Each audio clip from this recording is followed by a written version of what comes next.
This is a basic exercises for chair exercises. Of course, most of these are going to be for sitting down. So let me show you some.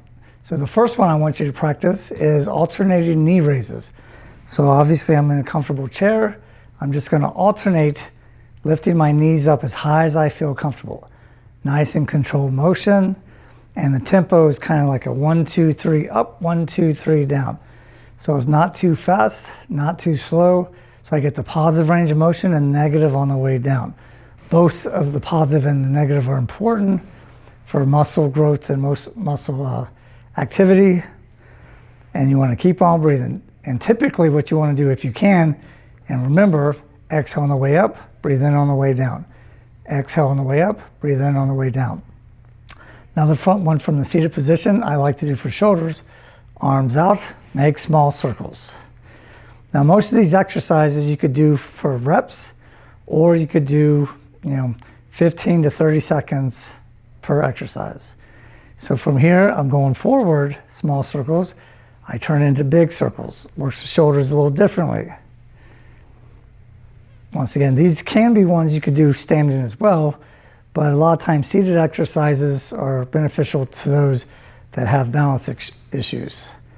So now I'm going to reverse it. Small circles again. And I'm not going to do the full amount of time because I'm not going to do a complete workout today. But once again, if you follow the 15 to 30 seconds, rest, you could rest 15 seconds to a minute in between sets if you need to. Kind of depends on your current fitness level. Okay, so on the next one here, what I want to do, switch back to lower body. So I like to alternate because if your arms and legs start to get tired, then you could rest them while switching to upper body. When that starts to get tired, switch to lower body. So on this one here, I'm going to face this way so you can see. It's going to be for the quad. So I lift up, hold for 1 second, back down. Up, hold for 1 second, and down. So obviously I just alternated, but what you can do also is go up, hold, down, and then repeat on the same side.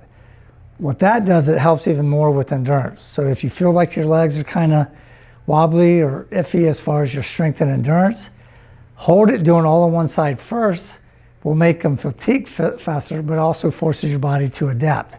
So that way it'll improve the endurance. It's going to improve strength either way. And let's say, for example, you're doing this and it becomes too easy. Well, that's great. That means you're getting better. However, you could put ankle weights on the end of your ankles if you need to, and that's obviously going to make your leg a little heavier. So once again, alternating, or up on one side, down, and then just repeat. And once again, you could do time or you could do reps, whichever you prefer, but really work those muscles, okay? So on this one, I'm going to still face this way so I can show you. I'm going to scoot up in my chair, not where I'm going to potentially fall off, keeping my core engaged, lean back slightly. So now my shoulder blades are touching the top of the rest.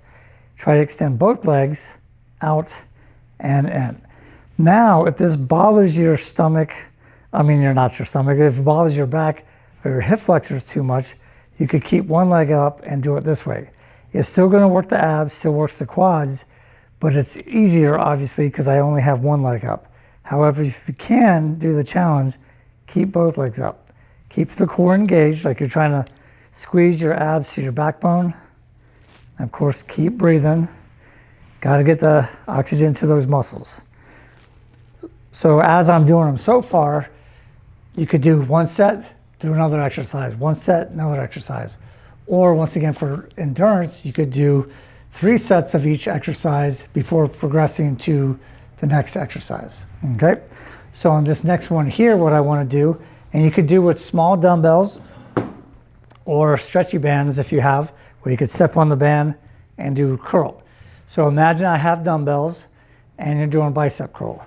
For some people, just your own body weight might be enough weight. So the same thing, as you notice the same tempo, it's like 1, 2, 3 up, 1, 2, 3 down. 1, 2, 3 up, 1, 2, 3 down. Once again, this is good for the biceps. Once again, keep the core engaged. Even though I'm seated, it still requires some balance. Because if you've worked with or seen patients or clients when their balance is really bad, they could still drift out of a chair. That's really bad balance. But depending on your current situation, that could help. Another good one, imagine once again, body weight or holding dumbbells, shoulder shrugs, which helps the trapezius, which is one of the posture muscles. As high as I feel comfortable, straight up and straight down. Straight up, straight down. Now you can go in big circles forward or back if you want to. I prefer to do that as a warm-up, not an actual exercise. It's not going to be dangerous. It works a lot of stability muscles, but if you want to hit the traps properly, straight up and down is the way to go. Once again, as high as you feel comfortable, and then control the descent. But because it's a short range of motion, you can still potentially do the 1, 2, 3 up, 1, 2, 3 down. But for some, that might be a little too slow. You just want to control the motion in both directions. Okay? Here's another good one for the back, but this one's more of a stretch. And if you need to, you could sit forward in your chair a little bit. And I always have my hands close together. That's just because this, once again, unless your balance is bad, you could do this if you need to. But what I'm going to do is turn as far back as I feel comfortable, return to neutral, same thing on the other side, and return to neutral. Going back and back. Once again, this is good for the back muscles. It's more of a stretch, but to do this, you got to flex your abs, so you are getting a core workout as well. Okay, so on this next one here, what I'm going to do is I want to sit back in my chair.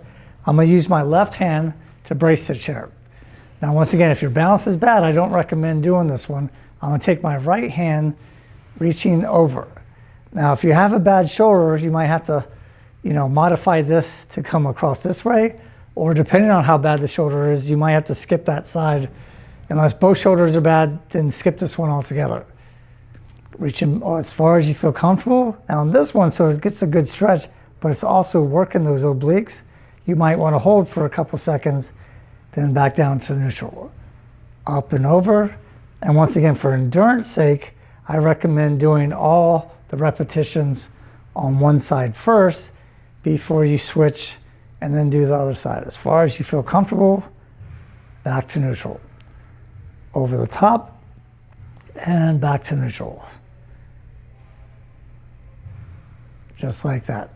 All right, so that's just a handful of exercises. I know a lot more for the chair, both seated and standing, where you're using the chair as part of a stabilizer to work the hamstrings, the glutes, the calves, and other balance exercises.